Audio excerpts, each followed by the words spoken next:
우리는 계속 하나님의 말씀 읽어가는 중에 오늘 읽을 분량에서 한 말씀을 택했습니다.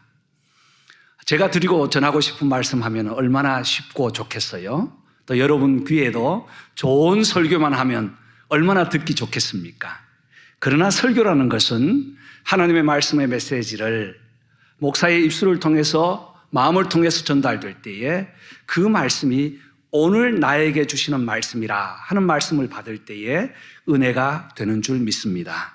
비록 구약 성경 좀 힘든 내용이지만 차근차근 우리가 읽어가며 또 말씀을 들을 때에 하나님께서 그동안 몰랐던 스쳐 지났던 하나님의 말씀이 우리에게 다시 새록새록 또 들려지기를 소원합니다. 지난주에 이제 가데스 바네아에서 원망했던 그들이 다시 출발을 하게 되었습니다. 불평과 원망이 신명기, 민수기에 나오는 전체 내용인데 그 행로를 보면 가데스 바네아에서 정탐꾼들이 정탐하고 돌아온 반응 때문에 이들은 다시 원망하고 불평하고 대항까지 했습니다.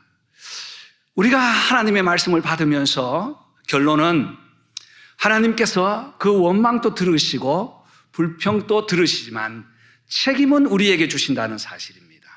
원망할 때 이해하시고 용서하시지만 거기에 대한 책임을 주시는 하나님, 이제 걸어서 들어가면 되는 거리를 원망 때문에 다시 아래쪽으로 돌아와서 40년을 광야에서 방황하다가 모압 땅에 도착하게 되었습니다. 이제 모세의 나이는 120세, 80세에 출발했던 광야 여정에 40년을 더하니 120세. 하나님이 부르실 그날이 가까움을 알고 모압 땅에 많은 군중들을 모아놓고 약속의 땅에 들어가면 어떻게 살아야 하는지를 잘 설명해 준 내용이 신명기입니다. 이 모압 땅은 어떤 땅인가? 아브라함의 조카 롯이 살던 후손 땅이었어요. 소돔성이 멸망될 때에 나온 그 롯과 두 딸의 근친상간으로 생겨서 이루어진 민족이 바로 모압 족속입니다. 지금은 요르단이죠. 여기에서 이스라엘 백성들이 온다는 소식을 들었던 모압 왕은 떨렸습니다. 어떻게 대처를 할까 하다가 당대의 최고의 거짓 선지자 점쟁이 발람을 불러서 그들을 저주하라고 명령을 합니다. 이 발람이 나귀를 타고 저주하러 쫙 가는데 하나님이 나귀의 길을 열고 눈을 열어서 군대대장이 앞에 선 것을 보고 나귀가 움직이지 않는 겁니다. 회초리를 들고 때려도 움직이지 않는 거예요. 그래서 결국은 가던 길을 막아서 저주 대신에 축복을 하고 말았습니다. 이 소식을 들은 모압 왕이 얼마나 화가 났든지 이 선지자, 거짓 선지자 발람을 죽이라 하는 노발대발한 명령을 내립니다. 그때 거짓 선지자는 묘책을 내죠. 하나의 묘 안에 있습니다. 그들을 싸우지 않고 이스라엘 백성들을 더럽히는 방법이 있습니다 하고 묘책을 냈습니다. 그것이 무엇이냐 했더니 모압에 있는 아름다운 여인들 다 모아서 그들을 행음하도록 만드십시오. 그래서 그들이 그 묘책에 이스라엘 백성들이 홀라당 넘어가고 말았어요. 하나님께서는 다시 그 거짓됨을 보고 더럽고 타락한 것을 보면서 24,000명이 전염병으로 죽게 됩니다. 구약 말씀을 읽으면서 다시 깨닫게 되는 것은 하나님은 다 용서하시지만 거기에서 꼭 책임을 짚고 넘어가더라는 사실입니다. 그래서 다시 모아놓고 인구조사를 합니다. 두 번째 인구조사를 하고 난 이후에 이것이 하나님의 말씀이다 라고 말씀을 주신 것이 신명기입니다.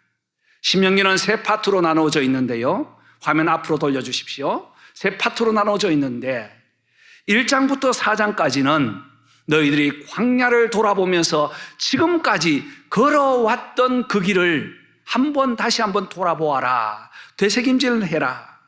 잊지 말아라. 광야에서 인도하셨던 하나님, 결코 있어서는 안 된다는 말씀을 강조하고 또 강조해 줍니다. 그리고 5장부터 28장까지는 잊지 말아야 될 것, 쉐마 이스라엘아, 이스라엘아 들으라 하면서 하나님의 말씀을 지금 들어야 된다. 항상 지금이에요. 하나님의 시간은 지금 들어야 된다는 말씀으로 28장까지 하나님의 율법을 다시 재해석하고 이스라엘 백성들에게 들려줍니다. 29절부터 마지막 34절까지는 이제 너희들이 들어가서 미래를 약속하는 하나님께 하나님을 의지하면서 살아라. 과거와 현재와 미래를 종합적으로 잘 정리해서 이것이 하나님의 말씀이니라. 그 뜻이 바로 신명기라는 말씀입니다. 여러분, 이 신명기를 읽으면 자녀의 교육도 되고 율법의 재해석도 되고 과거와 현재 미래를 돌아볼 수 있는 우리 인생의 여정도 된다는 사실입니다. 오늘 우리가 함께 읽은 4장 마지막 부분은 과거를 잊지 말아라 하는 말씀을 가지고 전했던 그 말씀의 결론 부분입니다. 그래서 저는 도피성의 은혜라는 제목을 잡아보았습니다. 무슨 은혜요? 도피성의 은혜. 성은 성인데 무슨 성이라고요? 도피성이에요. 하나님께서 이스라엘 백성들이 살아갈 때에 이제 모세는 죽게 되고 하나님 말씀 따라서 살아야 되는데 어떻게 살아야 하는가? 도피성을 중심해서 살라고 말씀합니다. 1절 다시 한번 보겠습니다. 1절 말씀. 그때에 모세가 요단 이쪽 해 돋는 쪽에서 세 성읍을 구별하였으니 41절 말씀입니다. 요단 해 돋는 동쪽 지역을 몇 곳 선택했어요? 세 곳을 선택했습니다. 참 이 하나님께서 모세를 통해서 앞으로 미래까지 일들을 약속의 땅에 들어가기 전에 먼저 땅을 다 분할을 했어요. 지파를 모아놓고 제비를 뽑아가지고 이 땅은 누구하고 이 땅은 누구하고 다 분리를 했어요. 이미 들어갈 것을 약속하고 소망하고 앞을 본 하나님의 계획이죠. 그런데 요단강을 건너기 전에 요단 동편에 있는 땅을 세 족속에게 구별하여 주었다. 세 성읍을 구별한 이후에 거기에 세 도피성을 세웠다는 겁니다. 그래서 도피성은 첫 번째로 하나님이 구별해 주신 장소이다라는 겁니다. 하나님의 구별은 하나님의 선택이고 하나님의 거룩함이 있는 하나님의 임재가 있는 그 장소, 그곳이 바로 구별인 것입니다. 시간을 구별하면 거룩한 성일이 되고 물건을 구별하면 거룩한 성물이 되고 사람을 구별하면 거룩한 성도가 되는 것입니다. 민수기 33장부터 제비를 뽑아 땅을 분배하다가 35장에서는 이제 레위 자손들에게 지파들에게 줄 땅은 없다는 겁니다.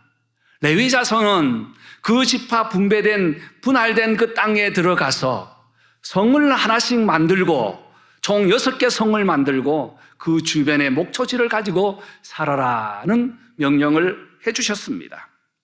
성이 있으면 도피성이 있으면 그 주변에 1,000규빗으로 정하고 거기에 목초지를 가지고 살아라는 것입니다.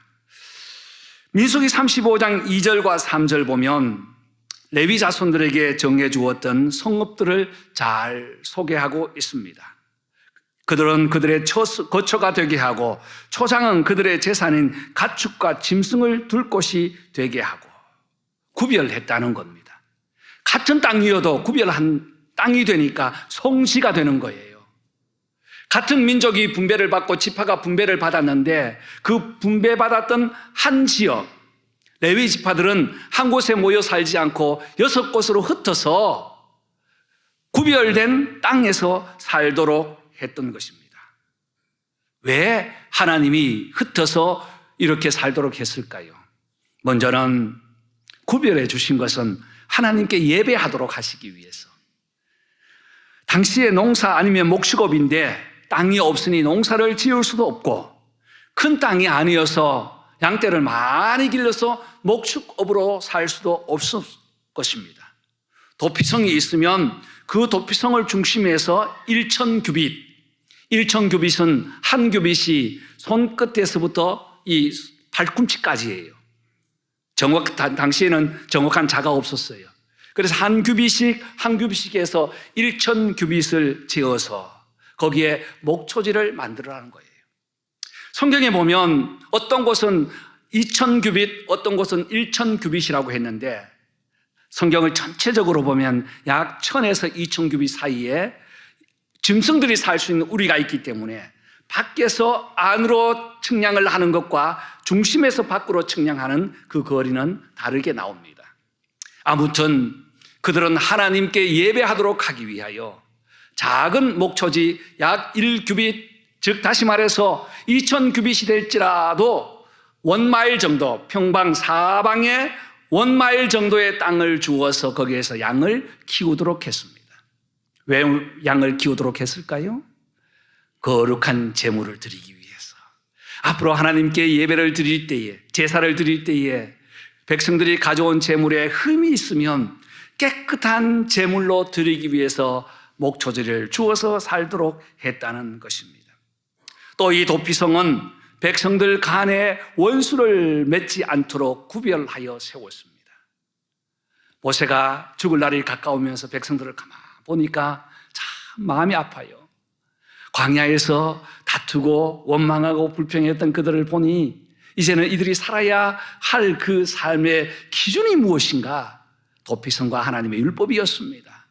그런데 이 고의적으로 살인하면 반드시 대가를 받는 것이 율법입니다.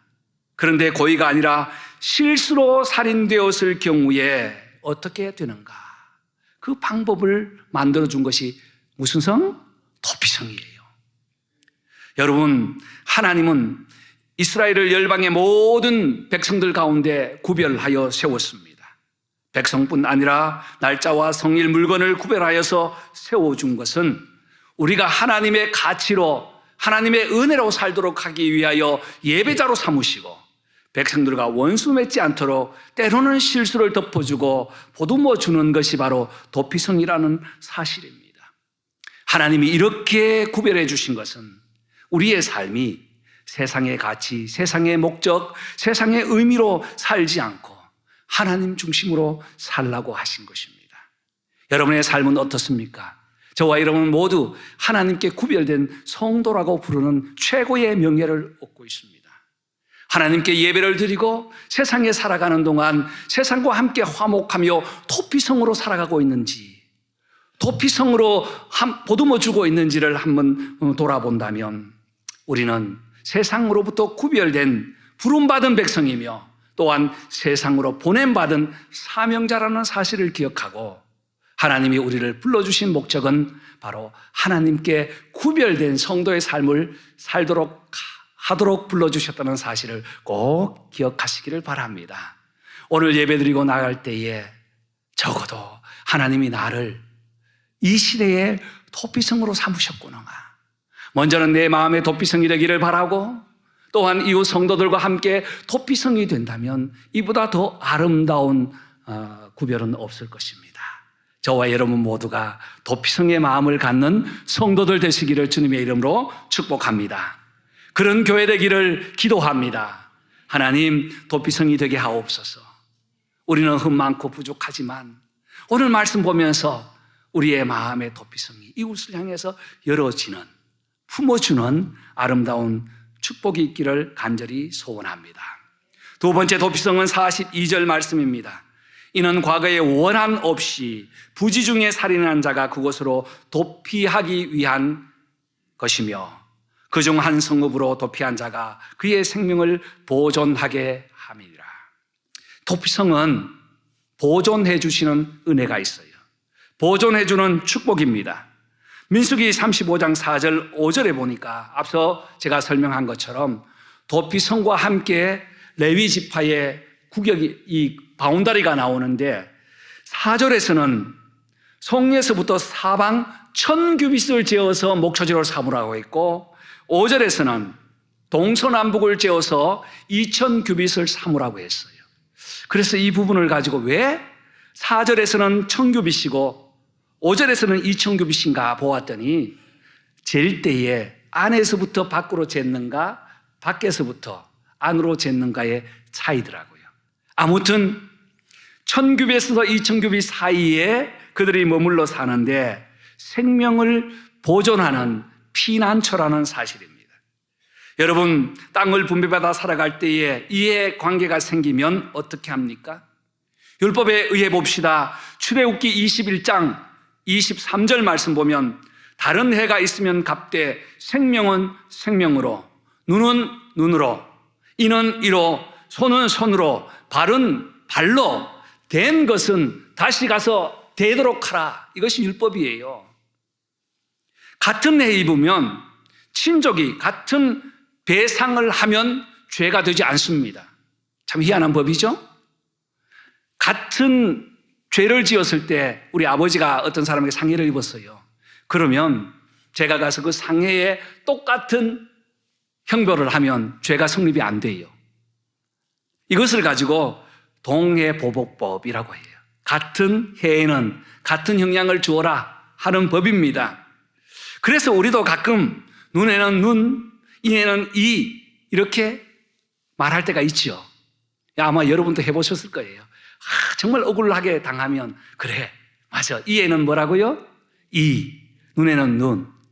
여기까지만 하면 좋은데 이렇게 해가지고 사람의 분이 풀리지 않는다는 거예요. 사람이 한 대를 맞으면 2대 때리고 가서 발로 차야 풀리는 것이 인간이거든요. 그런데 고의가 아닐 때는 어떻게 하냐는 거예요. 고의가 아닐 때. 고의가 아닌 신뢰가 나와 있더라고요. 신명기 19장 5절 보면 도끼로 나무를 자르다가 도끼 머리가 자루에서 빠져가지고 이웃 주민 이웃을 그냥 쳐버렸어요. 그건 고의가 아니잖아요. 그럴 때 어떻게 해야 되는가? 동양법으로 적용하는가? 아니에요. 이때는 고의가 아닐 때는 빨리 그 자리를 피해가지고 어디로 도망가야 돼요? 도피성으로 도망가면 돼요. 도피성으로 들어가면 되는 거예요. 도피성으로 들어가면 바로 이 도피성이 생명보존법에 의해서 생명을 보존받게 되어 있습니다.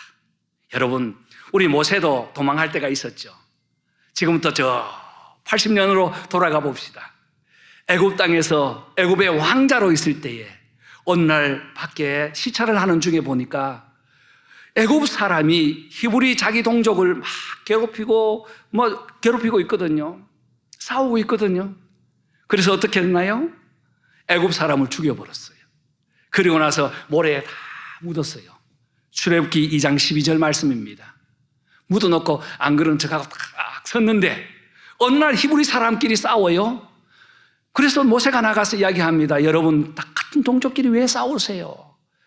하나님을 믿잖아요 했는데 그때 싸우던 사람이 돌아서 가지고 지난번에 애굽 사람을 죽여서 땅에 묻더니 이번에도 한 사람 죽이려고 합니까?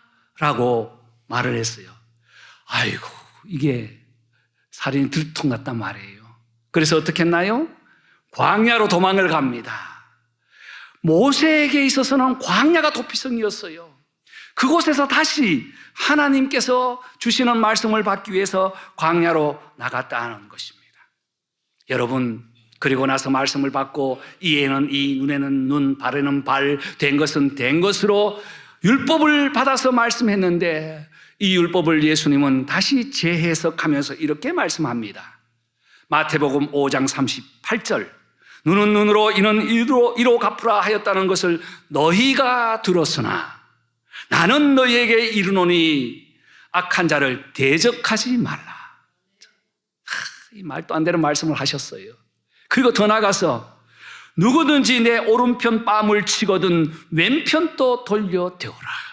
여러분, 오른손과 왼손에는 의미가 다릅니다. 인도에서는 왼손은 더러운데 사용되고 오른손만 사용하잖아요. 당시에도 오른손은 권능과 저주의 축복이 같이 있어요. 그래서 남을 때릴 때도 왼손으로 때리지 않고 오른손으로 때립니다. 여러분, 오른손으로 때리면 상대방은 어느 쪽을 맞나요? 잘 한번 생각해 보세요. 왼쪽을 맞죠. 근데 예수님 말씀은 내 오른편을 치거든 왼편도 되어라고 했어요. 이 말씀은 왼편을 맞기 위해서는 손바닥으로 친 것이 아니라 손등으로 치는 거예요. 당시에 최고의 수모와 멸시를 하는 것이 손등으로 탁 칠 때예요. 여러분도 이렇게 하는 거하고 이렇게 의미가 다르잖아요. 그때 예수님께서는 너희들이 오른편을 맞으면 왼편도 되어라. 최고의 수치를 당할지라도 대적하지 말고 용서해 주라는 말씀을 하셨습니다. 이것까지 참으라고 하시면서요. 여러분, 저와 여러분이 예수를 믿지만 잘 되지 않습니다. 성경의 원리에 따르면 눈에는 눈, 이에는 입으로 이로 갚으라는 동형법을 따라도 되는데 우리는 그렇지 않다는 것이죠. 그런데 예수 믿으면서 이것까지 참으라고 하셨던 것입니다. 여러분, 이 도피성은 이것까지 참으라고 하시는 주님의 보호와 보존이 되는 그 장소가 바로 도피성인 것입니다. 여러분, 어디가 도피성일까요? 예수 안에는 도피성이 됩니다. 하나님의 은혜 안에는 도피성이 됩니다. 저는 지난 주간 이 말씀을 준비하고 한 주간 동안 묵묵히 묵상하면서 참 잘 안 된다. 저도 여러분도 잘 안 된다. 과거에 용서하자고 이해하자고 덮어주자고 했지만 다시 불긋불긋 올라오는 마음은 하나님 앞에 맡길 수밖에 없구나 하면서 시편 47편 말씀을 묵상했습니다. 하나님은 우리의 피난처시라. 하나님은 우리의 도피성이라. 하나님은 우리의 피할 바위라. 환난 중에서 하나님 앞에 나가서 도피성 보존의 은혜를 입어야 되겠다고 기도해 보았습니다.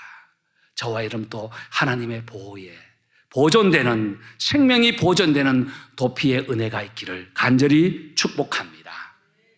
마지막 43절 말씀 보면 하나는 광야 평원에 있는 베셀이라 루벤 지파를 위한 것이요, 하나는 길앗 라못이라 가 지파를 위한 것이고, 하나는 바산 골란이라 므낫세 지파를 위한 것이었더라.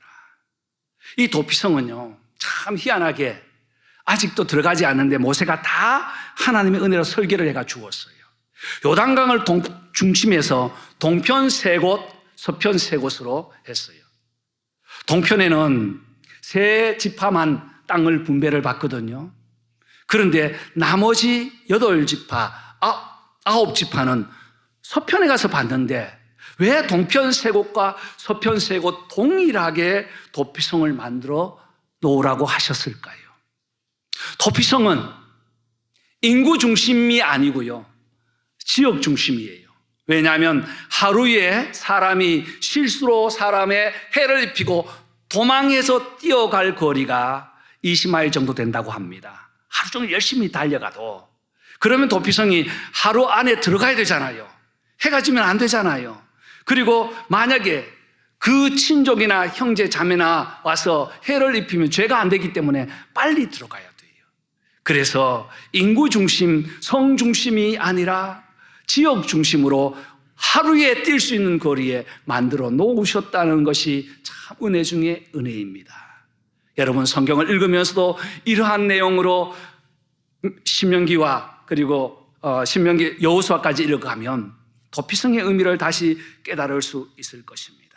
그래서 도피성은 누구든지 골고루 받는 은혜를 누리도록 세워주셨다는 거예요. 또 하나는 도피성에 그러면 언제까지 머물러 있을 수 있는가? 평생인가? 아니에요.